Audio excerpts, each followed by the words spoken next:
Thank you, Ceann Comhairle, and thank you, Minister.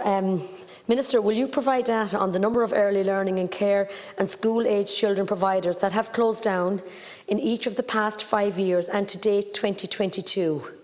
And if the levels of closure has increased, and if so, the steps you intend to take to address this, and if you will make a statement on the matter. Thank you. Thank you, Deputy. Every year it's normal for some early learning and care and school-age childcare services to close while other new services open, and services close for a wide variety of reasons, including the retirement of owners and other personal circumstances. TUSLA is the independent statutory regulator for the sector. Services intending to close must notify TUSLA within 28 days of closure, and the number of reported closures for the period of 2017 to 2021 and to date in 2022 are as follows. So in 2017, 117 closures, in 2018 138 closures, in 2019 196 closures, in 2020 197 closures, in 2021 141 closures, and in 2022 to the end of April there have been 32 closures. Now across that period as well, 449 new services opened. In terms of school-age childcare, the data isn't available prior to 2020 because there wasn't a registration requirement. But in 2020 there were 13 closures, in 2021 there were 23 closures, and in this year up to the end of April there were 8 closures. From 2020 to end of April 2022 there were 1,544 school-age services registered, but again, just to state, 2021 was the first year that they had to register, so that obviously drove that significant spike there. As I've spoken about earlier on in these questions, my department is currently leading an ambitious programme of reforms in the ELC and SAC sector.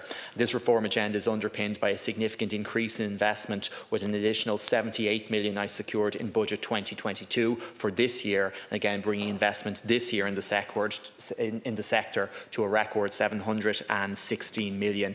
We'll continue to build this in budget 2023 and into the future, and as I've indicated before, in this year's budget, my focus is on reducing the cost for parents by increased investment in the National Childcare Scheme. That's the direct subsidy that each parent receives that reduces the amount that they have to pay to their provider.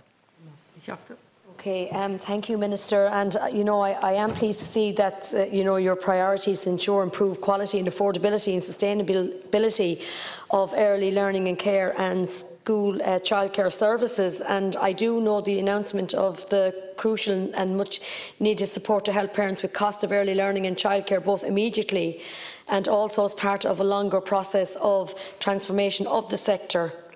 I just, while I do welcome, your response, I suppose that there is concerns, Minister, about while you say 449 new services have opened, yet there has been an awful lot that have closed. And I know you spoke about retirement from the sector. But can I ask you about your department's strategy to address this more? Because I think this needs to be looked at, Minister, and I know I think we need to put in specific measures, and we need to put them on stream to help parents with this. And I just feel I've been speaking to parents myself, their Minister, in the last few weeks, and there has been, huge concerns about this. So maybe you could, come back to me again. Thank you, Minister.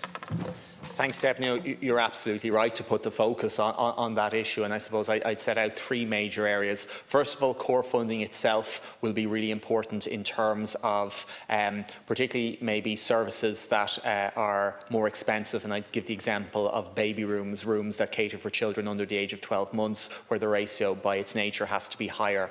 Under core funding, there is additional support, additional financial support, recognising that higher cost of delivery we were talking about there, and that will make the opening of new baby rooms more attractive to providers. Secondly, we have a capital investment scheme, and we'll be announcing the first part of that later this year for take-up in 2023. The first part of that is going to focus on the expansion and renovation of existing centres. The second part of it then will focus on the building, capital support for the building of new early learning centres. And finally then, looking at the planning system and ensuring how the guidelines about the delivery of early learning care with new housing developments are better aligned. I've already met with a significant number of planners, county planners, about that. Lovely. Thank you, Minister. And I know all of us have been working with parents, and we have been working with childcare professionals who are absolutely doing their best. So I think it is important that we listen to all stakeholders and we make sure that there is affordable childcare for parents and for people that need it, but also that the sector is viable for childcare providers to stay open. So, Minister, I would ask, and I know how committed you are to working on this, and I do know that there is a lot of funding coming on stream, but my concern would be, Minister, that the parents see this, but also like that the professionals that are the childcare professionals that have the creches or the early childcare facilities, that they also benefit. So I think we need to make sure that there is win-win for everyone here, and that we have a system that is fit for purpose, and that like we have I suppose Ireland we're very lucky with our professionals and our childcare professionals. So it is just important, Minister, that everybody, I think, that is not left in a position where they cannot either allow to send their child to school, or that someone has to close. Thank you. Minister, sorry. Thank you.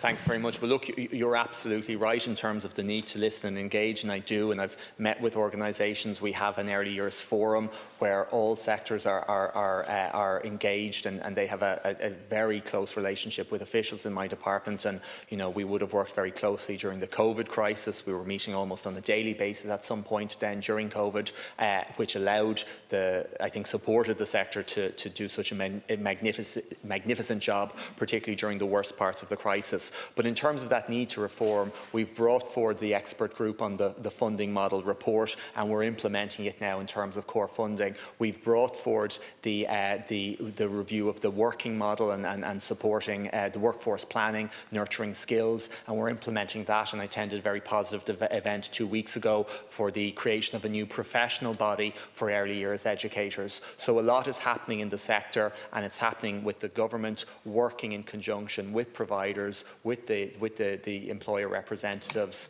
and also looking to support parents and looking to do more for parents in this year's budget.